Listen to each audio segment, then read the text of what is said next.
Okay, class, this is going to be the lecture slide video for Chapter 12, the Keynesian perspective. And just as a little bit of a preview, we're going to rely a lot on the aggregate demand, aggregate supply model from before, but now there's going to be a Keynesian spin on it. And this is going to really focus in on the short run. And so we're going to put a little bit of a short run focus on that aggregate demand, aggregate supply model. All right. So again, with the short run, we're going to be really looking at the economy's booms and busts, the ups and downs, the business cycle. A lot of that is more focused in on a time frame that we would consider the short run. So here, this chapter starts off with, again, we're looking at the Great Recession now as one of these business cycles, a fairly large one. And housing was at the heart of the Great Recession. So when the housing market went belly up, it took the rest of the economy down with it. So here we've got a sign that says foreclosure. And this is something that you saw a lot during the 2008-2009 recession. A lot of houses went into foreclosure, and then that market really took a downhill tumble. Okay, so here is another piece of data where we're looking at now. If you look here, the units are in percent. So these are percentage changes in the growth rate of the economy. So we're looking at U.S. real GDP, and this goes back to 1930 now. All right, and so there's a couple of things we can really draw our attention to. So one of those is, from 1985 on, that's one period of time, and then we've got like the 50s and 60s. All right. So here, you can see there was a lot of really ups and downs in the growth rate. So one year we're looking at negative 12% GDP, so losing 12% of GDP, followed by a gain in 12% in a couple of years, and then back down losing 4%, followed by growth of 20%. So this is a very volatile time. This was the time in the economy right after the Great Depression, at the beginning of the throes of World War II as well. And then right after that, we had the Korean War, but things started to mellow out a little bit. 1950s and 1960s, we had a bit of growth here for a while. You can see that we never really had negative growth at all until 1972 or so. But from like 1957 until 1972, that was a pretty good time as far as the economy goes. We were growing at like 4 to 8% per year. That's pretty fantastic. Very big business cycle right there. And then, we had a couple of recessions that occurred, again, brought on by the oil price shocks of the late 1970s, early 1980s. But starting in 1985, we had, again, what we would consider very smooth sailing for the most part until the Great Recession happened in 2008, 2009. So here we can kind of close this epoch off as well. And so this is a period of time called the Great Moderation. All right, and you can abbreviate that with a G and an M. But you can see here we had periods where the economy just continued to grow year after year. And then, we had a recession in 1992, and then again from that point until like 2000, it was just really great. All right, and then once again, the latter part of 2000s until we had the Great Recession, another period of time where we had extended growth. So these three large blips in growth were great. And then, the post-Great Moderation period or post-Great Recession period, we had another recession here, and this was during the COVID lockdown, right? Okay, a couple of vocabulary words for you. So real GDP, again, just to remind us what that means. we're looking at GDP, but we're going to be correcting for the influence that price changes would have on that calculation. So we really, when we're looking at real GDP, we want to hold prices constant again, and that enables us to change quantities and from one year to the next, and that gives us an idea of how real GDP is evolving. So here are the amount of goods and services that are actually sold in a nation, right? The Keynesian argument is that by its very nature, aggregate demand is not stable. It requires policy to stabilize it. And aggregate demand can change on you unexpectedly out of the blue, right? And if you are producing at a level above potential GDP or below potential GDP, you're going to be either in a recessionary gap if you're at a equilibrium level of output below potential GDP, or you're going to be in an inflationary gap if you're producing an equilibrium level of output that is above potential GDP. We don't want either of these. We don't want a recessionary gap. We don't want an inflationary gap. We want zero gap. We want actual output to be equal to potential output.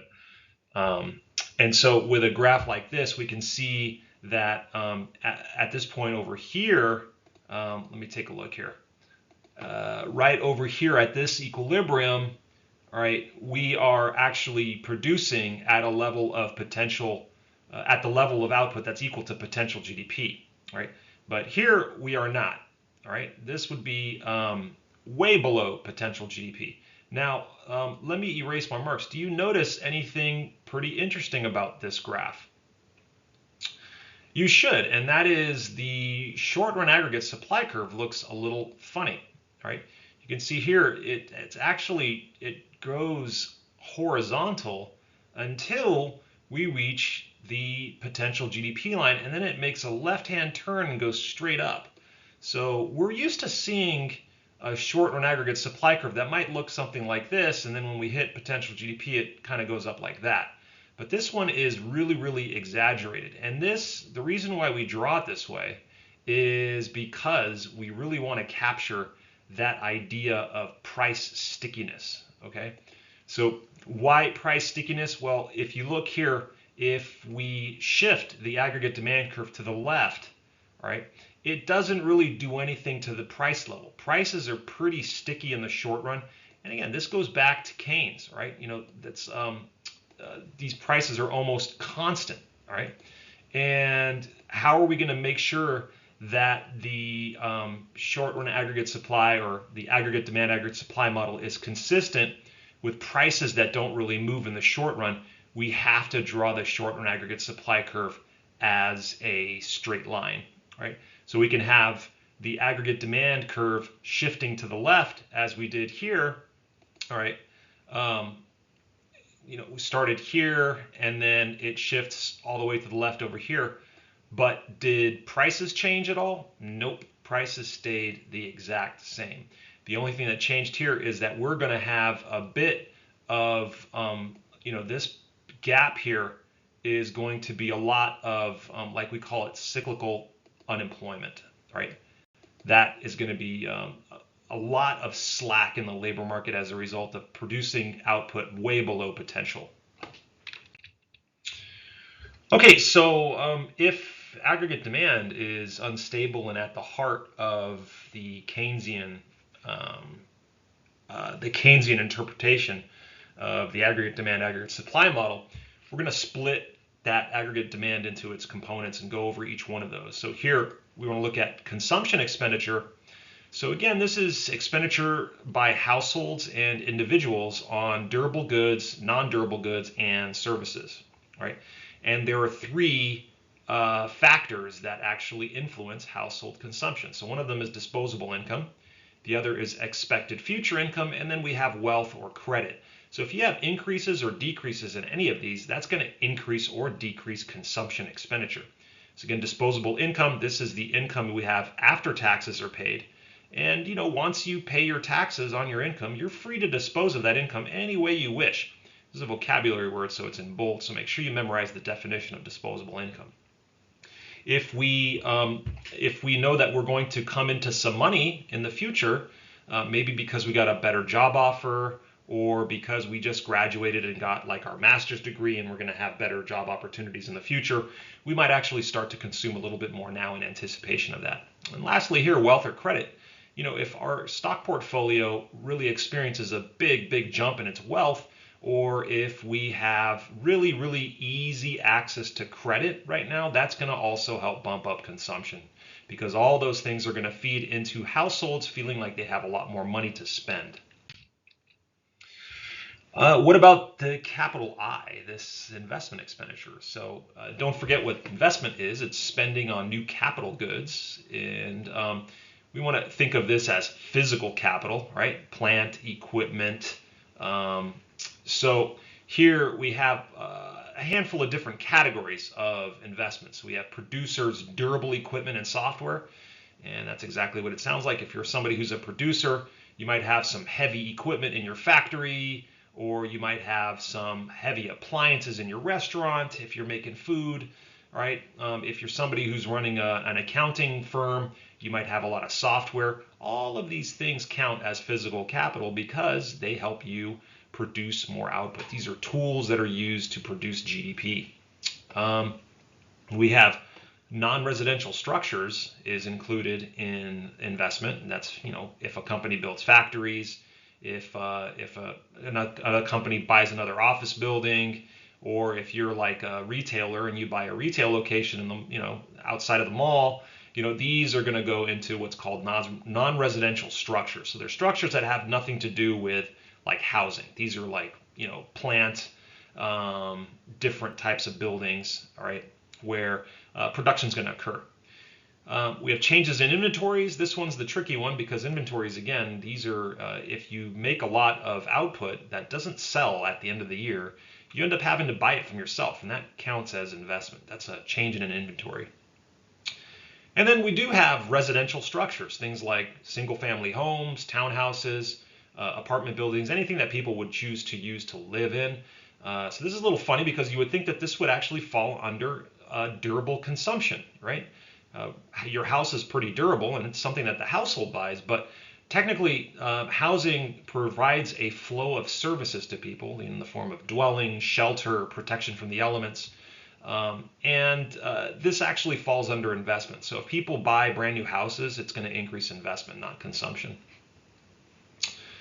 So how does exactly a business decide whether or not to do one of these 3 or 4 things? So we're going to have to think like economists, and we're going to look at what is the expected benefit of investment, and we're going to weigh that against the investment costs, right? So the idea here is it's not simple, but it's pretty straightforward. So if there's an expected benefit, let's say, for example, if this company wants to buy a new piece of equipment, and they know that, all right, if I buy the new piece of equipment, it's going to increase my profitability by 2%, or it's going to increase my output by 2%. All right. Now, that's good because now we're going to be making 2% more of our output and hopefully 2% more profit. Now, if the interest rate on the loan is less than 2%, that is the loan that we used to borrow the money to buy this piece of equipment, then that's going to be a really good investment, right?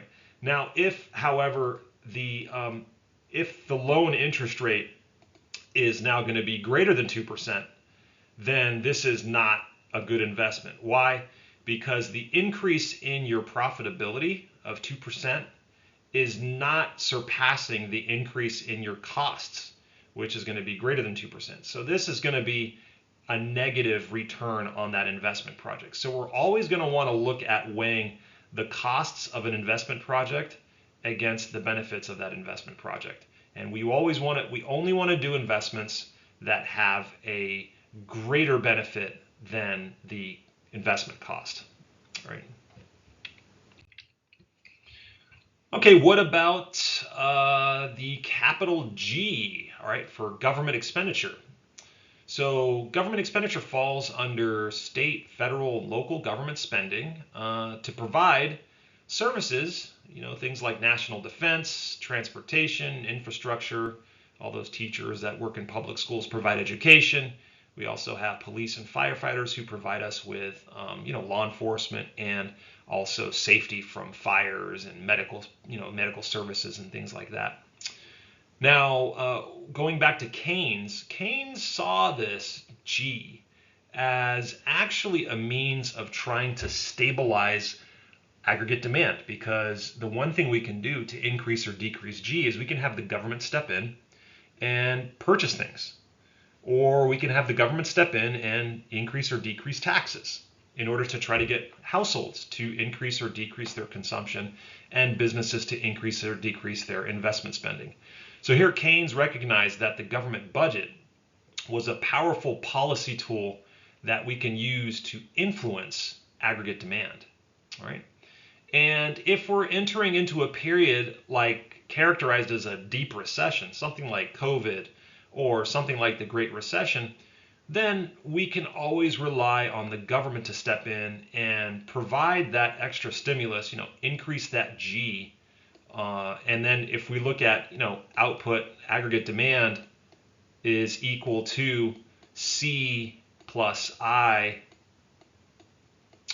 plus G plus net exports, all right? So if, let's say, households and businesses weren't spending money so that consumption and investment goes down, all right, we can always step in and have the government actually really increase its expenditure to try to offset these decreases and leave aggregate demand constant as it was before. So we can try to have G offset these decreases in consumption and investment that might be due to the economy starting to go into a deep recession. So what we want to do is keep demand going. We want to keep demand flowing so that the economy doesn't shrivel. And what about net exports? Well, net exports is a small but non-trivial component of aggregate demand. So again, this is our spending on foreign spending on our domestically produced goods in comparison to our domestic residents spending on foreign produced goods. So we're looking at the difference between exports and imports, and export expenditures add to aggregate demand because that's foreigners buying our things. But import expenditures actually subtract from aggregate demand because that's our domestic residents not buying things that are produced locally here, but buying things that are produced overseas. So it's going to help, that would help foreign aggregate demand, not domestic aggregate demand. And like we said, two things are going to have an influence on net exports. We can have two countries that are growing at different rates or the same rate, so the relative growth rate between countries. If these countries are trading partners, then you can see if one of those countries gets bigger, it's going to want to trade more with the other countries. It's going to want to buy more things. And so that's going to have an impact on how, one country to the other, how they trade with each other. So if we have, let's say, country A and we have country B, okay, and they both, country A exports to country B, let me put an A here, and country B exports goods and services to country A. All right, so now what happens if, for instance, country B gets a little bit bigger, all right? It might want to buy even more things from country A, all right?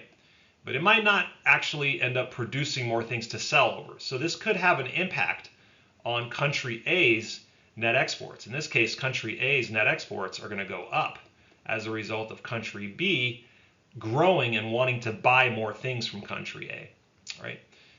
The other thing that can influence net exports is if we have changes in the relative prices between countries, right? So if we've got, let's say country A has the price, so let's call this the price of country A. These are the price of country A's exports, and we have the price of country B's exports.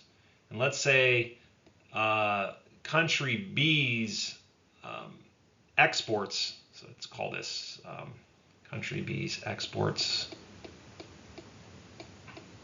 versus country A's exports. All right, so if country B's export prices, if those go up a lot, then what you're going to see is that the exports from country B, it's not going to export as much because they're more expensive now. But what we might see then is we might see country A start exporting a lot more to the rest of the world because people are going to switch from country B to country A because country A's prices have not gone up yet. In fact, if country A's prices go down, that's going to definitely increase its exports too for the rest of the world, right? In fact, if country B's exports, the prices go up, we might see country A actually import less from country B and actually start to rely more on country A's own domestic products because they might be cheaper now, okay? So those two things are things which can influence the import-export mix between two countries, and that is how one country is growing relative to the other one, and what are the relative prices between these two countries? Is one of those countries, are the prices of its exports actually growing compared to the other one? In that case, they're going to lose out on some business. No one likes to pay a high amount of money for goods and services. They're going to switch to another country, or they're just going to switch to their own country. Okay, so we're going to continue on with the this Keynesian analysis here, and so here we have one of the reasons why we have depressions and recessions and economic booms.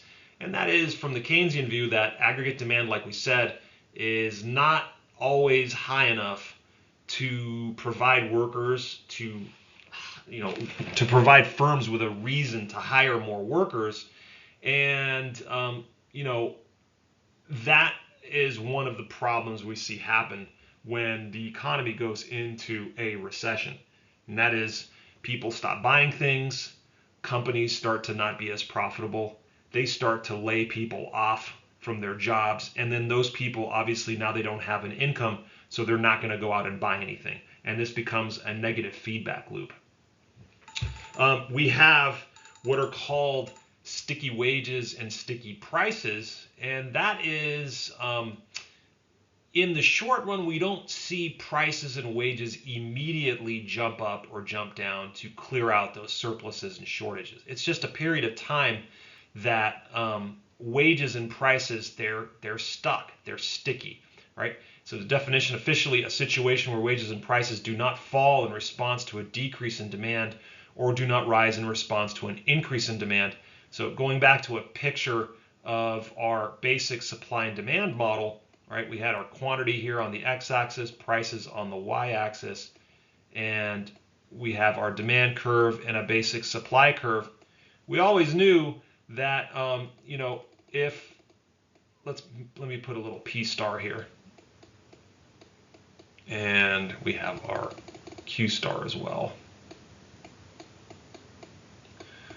Okay, we always knew that if the demand curve shifted to the left, that we would have a surplus here between these two goods. I'm sorry, between these two curves there would be a surplus. All right, and that would cause the price to go down. But if prices are sticky, so that this is kind of a constant here, then the price is not going to want to go down, and what we're going to be left with is just a surplus here, right? And that's going to contribute towards that inventory investment that we talked about before. So here, this would be an example of, well, prices are sticky and they're not going down, so we're going to have this surplus is going to stick around for a lot longer than what we would like. So even with, it's not just prices that are sticky, like we said, it's also wages. And we also have wage stickiness, and this is something that impacts the labor market too. So this is a classical example of why we end up with high levels of unemployment. And that could be, you get a decrease in demand, but then wages don't move to clear out the surplus of workers, and unemployment is kind of persistent there. So why are prices actually sticky? And that's this proposal from Keynes about this coordination argument. And the idea there is that there's a lot of information encapsulated in the movement of prices. So prices moving up and down, that tells you where surpluses and shortages might be in the economy. But if you're somebody who's a business owner, now you got to switch your perspective here a little bit. If you're somebody who's a business owner, how do you know what exact price you're supposed to charge for your good or for your service, right? So this is something that might take a long time to figure out. And again, using the example that I like to use as a restaurant or as a bakery, and bakeries are pretty good examples because you have to bake your goods before you open up for the day. And so if you're charging a certain price for your bakery goods, and what you find is after a couple of weeks, every single day that you close, you have leftover bakery items, that might be a clue to you that your prices might be a little too high. Okay, so what are you going to do in that case? Well, you can lower your price and try to take a stab at, let's see what happens. If I lower my price a little bit, maybe now I can actually sell all of my items and I won't have any left over. But again, this is something that takes a long time. And if we're looking at, the question of a manager trying to figure out if the wage that he's paying their employees is too high or too low, that could even take a much longer period of time. So here, downward wage and price flexibility requires a whole lot of perfect information about how the level of lower compensation being acceptable to other laborers and market participants, or if the higher prices would be acceptable to consumers, right? It just takes a long time to figure out that information, whether or not the price you're charging is the right price. So, in order for you to change your price, all right, that also is not, once you decide to change your price, that's something that, is also not going to be something easy to do. Because now if you start changing your price too frequently, that could scare some of your customers away, because they're not going to know if they're getting a good deal or not, because the price might change them in the following day, right? So you can't really just raise your prices up one day, down the other, up and down, because customers might say, well, I don't know if the price is going to be cheaper tomorrow. If I buy this item right now and I find out that it's cheaper the next day, that's going to leave a sour taste in my mouth, because I could have waited one day to buy that thing. So you don't want to change your prices too frequently. You also don't want to leave them unchanged for a very long time. All right. Menu costs are yet another reason why we have sticky prices, but this is probably not as applicable in the present. This is the cost that firms face when they actually change their prices. You want to think of this as like printing costs to print up new menus. But again, in the present day, we've got things like apps on the phone, we have websites, and it's not nearly as costly to just go in and update your website with your new prices as it was to create new menus. That's a pretty expensive price, pretty expensive cost to update all of your menus. So here we can have a graphical example of what happens when wages are sticky. So you can see here on the left, we have this wage not wanting to go down. So there's a surplus here because the demand curve shifted to the left, as you can see on this graph, but that's excess supply. This is going to contribute to unemployment. So this will be UE for unemployment is going to be really persistent here as long as that wage is stuck up there. And this might be one of the reasons why we get this unemployment that sometimes is persistent around recessions, is because wages don't really fall out down to the level that they should. We should have an equilibrium over here now, but because wages are sticky, it does not want to come down, right? And so we get stuck here with all this excess unemployment. Okay, the same thing happens with in the goods market when we're looking at prices now, right? So here you can see that if in the case here where prices are sticky, they don't want to come down at all. We can see that we're left with excess supplies of goods. Now, this is not good for a business because, you don't want to have continual levels of just unsold merchandise, because that's money that you're kind of leaving on the table.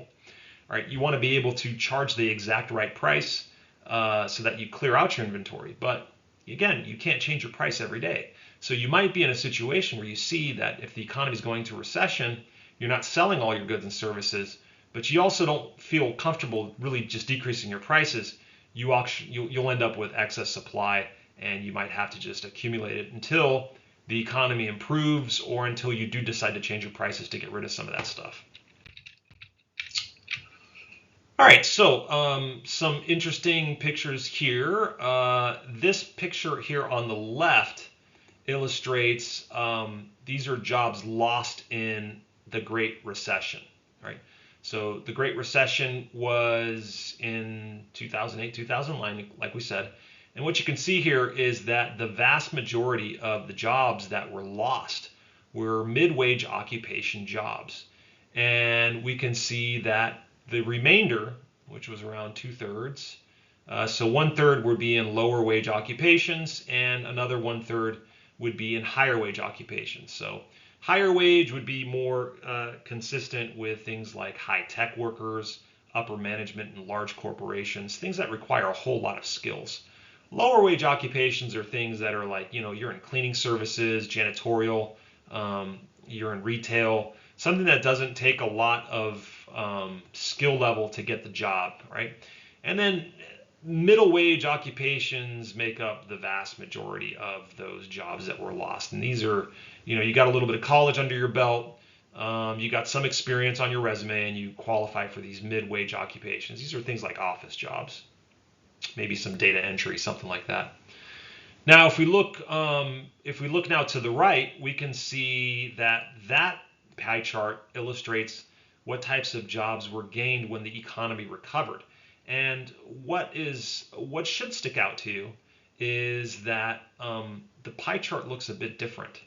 And specifically, you can see here that most of the jobs that were lost in the recession were mid-wage occupation or mid-skill, but most of the jobs that were gained when the economy recovered were lower wage occupation jobs.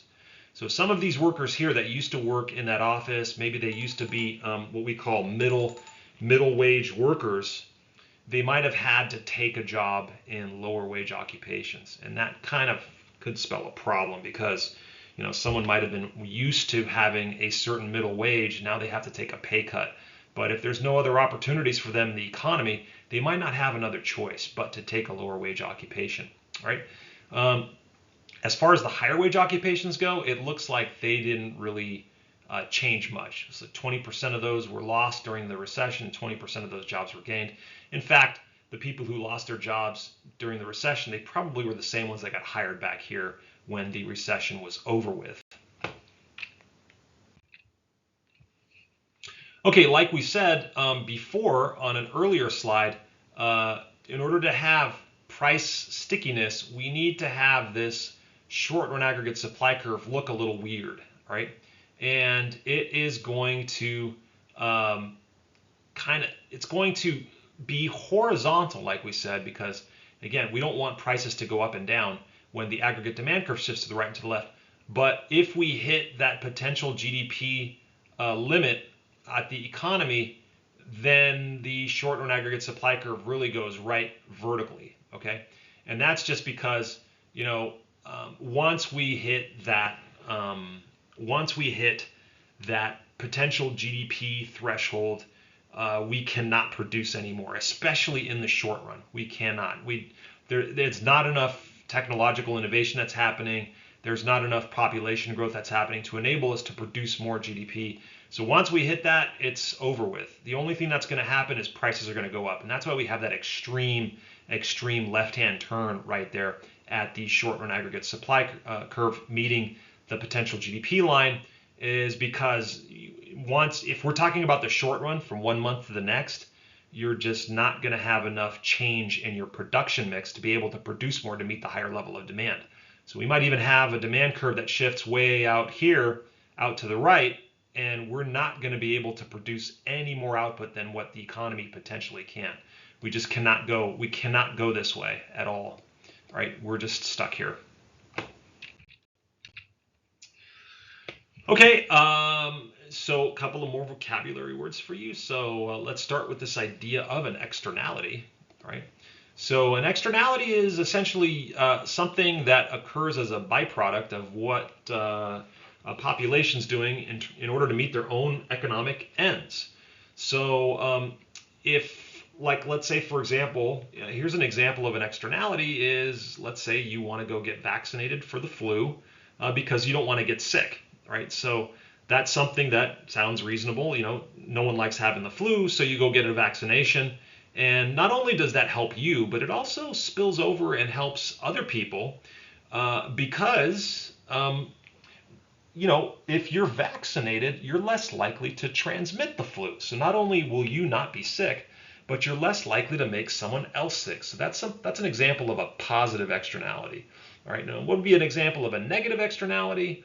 A negative externality would be like a factory that is, it's producing goods and services, and it ends up polluting. It's kind of like having a negative impact on the environment. It doesn't really take into consideration that negative impact, so it just produces like nothing's wrong, but there's a negative spillover into the environment because of pollution, and that's no good. All right, so a macroeconomic externality that occurs when what happens at the macro level is a little different and maybe from and inferior to what happens at the micro level, because when people make those decisions at the micro level, they don't understand how those spillover effects occur into translating into the macro level. All right, and okay, sorry about that. I had a coughing fit I had to deal with. So the expenditure multiplier is a concept that essentially will be consistent with this relationship here. And that is, if we increase government expenditure by a certain amount, and then that results in an increase in output or aggregate demand by even more, then we got what's called the multiplier effect happening. All right.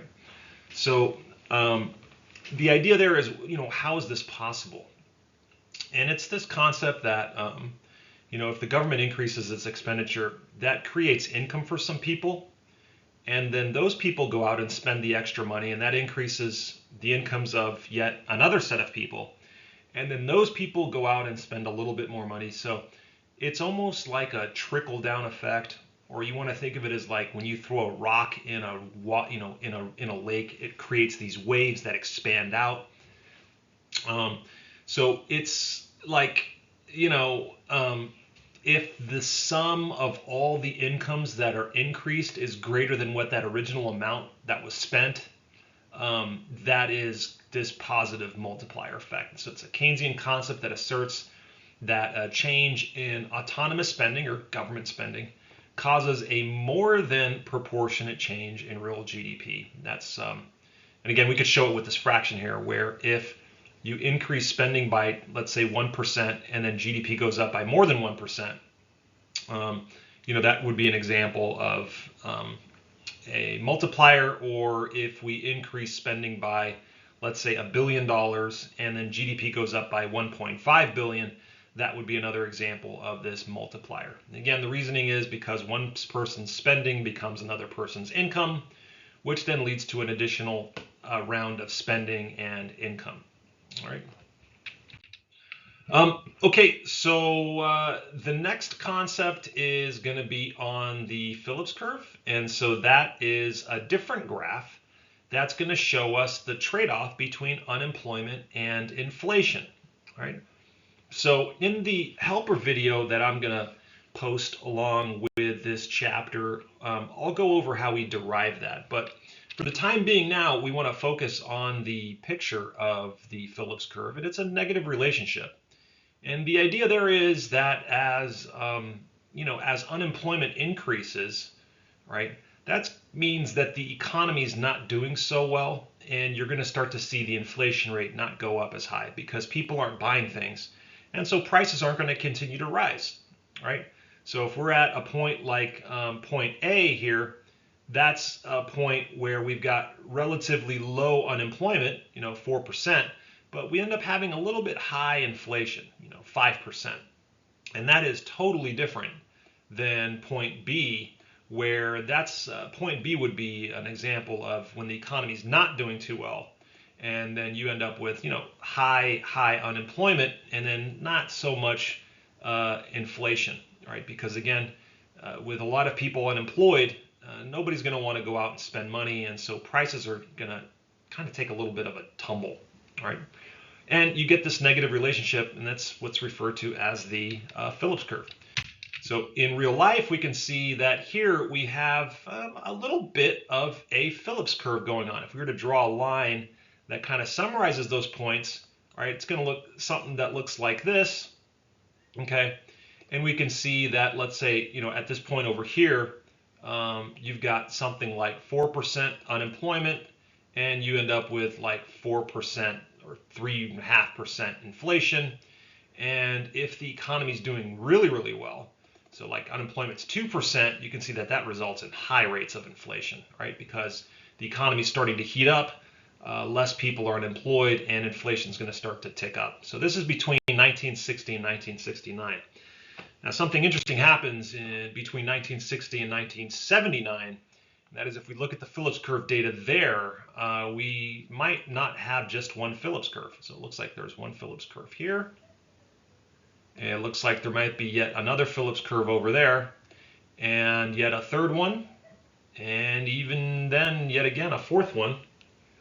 So in this case, we have 4 sets of Phillips curves, and that would be from the curves shifting out to the right, and the curve shifting out to the right, and this would be the result of increases in costs that also increase unemployment. So you can see here we have, when we move up and down the Phillips curve, it's the result of the economy heating up, decreasing unemployment.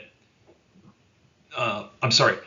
If we're moving up the Phillips curve, it's the economy heating up, decreasing unemployment, and inflation rising. All right. Now, what would cause this curve to shift out?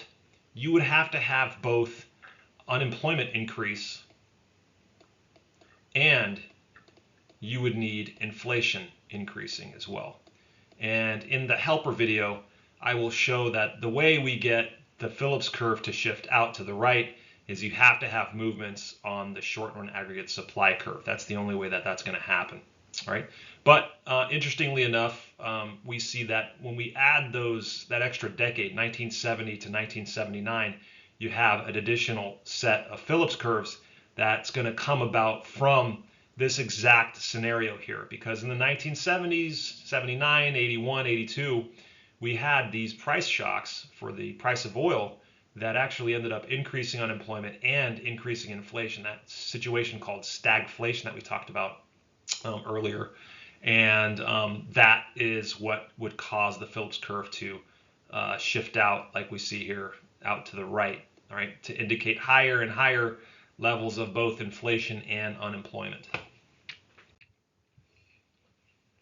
Okay, we've got now the way we can fight, unemployment and inflation. And we lightly talked about this earlier on, but this is, again, changes in G, right? So G is this tool where we can increase it or decrease it. And if we don't want to rely on G, what we can do is we can also increase or decrease our taxes. And that could also influence household consumption. So either one of these things, G and T, changes to G and T, are something called fiscal policy. All right. And so if we're going to try to do what's called expansionary fiscal policy, that means we have to decrease taxes. So we're going to be decreasing taxes, and we're going to be increasing government expenditure. All right. If we're going to, and why would we want to do that?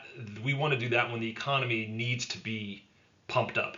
All right. The economy is starting to slow down, unemployment starting to go up, and we want the economy to start to run quicker. So you decrease taxes in order to try to get consumption and investment to happen, or you would increase government expenditures to just get spending increased, or you would do both of them. All right. That's a lot different than contractionary fiscal policy. And that's when we want the government to when we want the economy to contract. And so the way we do that is we want to either decrease G, or we want to raise taxes, or we want to do any combination of both. Right? So tax increases or cuts in government spending, and that is in an effort to decrease aggregate demand and reduce inflationary pressure. So the increase in taxes, that's going to decrease consumption and investment. All right, so all of those things are going to fall, and you can see here if we have government falling, government expenditures falling, consumption decreasing, and investment decreasing, then overall aggregate demand is going to shift to the left, or it's going to just decrease a lot. All right. So what does that look like in practice? So here you can see we've got several different aggregate demand curves that indicate different things. So here, this one here, this aggregate demand curve here, you can see it has a little I there, and that's to indicate, inflation, right? And you can see, why would we get inflation? Well, because we are producing to the right of the long run aggregate supply curve. We're too productive here. And that's just going to cause prices to rise. And we're going to be in a situation where unemployment's going to go down. So we're going to be moving to the left on the Phillips curve. All right. That's a lot different than this equilibrium down here, which is consistent with what we would call a recessionary level of aggregate demand. Here, prices aren't doing too much. They're kind of decreasing. Not much inflation happening here. And you also have, again, this level of unemployment that is unattractive because we're producing at a level of output that's way below potential GDP there. So we've got what's called a recessionary gap there. And then up here, we've got that inflationary gap right there. All right. Now, how do we get out of either one of those scenarios? So if we find ourselves, let's say, here on this curve here, the recessionary gap, what we can then do is we can pass expansionary fiscal policy, increase G or decrease T in order to increase consumption and investment. That's going to shift this curve to the right. And if we do this just correctly, meaning if we increase G by just the right amount and we decrease taxes by just the right amount, we might actually end up hitting our target, which is, again, creating a level of output that is consistent with the long-run aggregate supply curve. That's what we want. This is our target right over here. And it's a lot easier said than done, okay? And likewise, if we find ourselves on the inflationary side here, if we find ourselves over here, we're overproducing. How do we get ourselves back down here? We're going to need to do the opposite. We're going to want to increase or decrease G and increase taxes. So we're going to decrease G, increase taxes, and that's going to cool off the economy. It's going to shift the aggregate demand curve to the left. And again, if we do this correctly, we're going to be right on that correct equilibrium point there where we're producing consistent with the long-run aggregate supply curve. Again, that's our target. This is the bullseye that we want. This is exactly where we want to be producing. All right. Okay, so that's going to be all for the slideshow, and I will be posting a helper video to go along with this video just to go over a couple of examples, and so that should be helpful. Again, any questions, please feel free to reach out via email. Bye-bye now.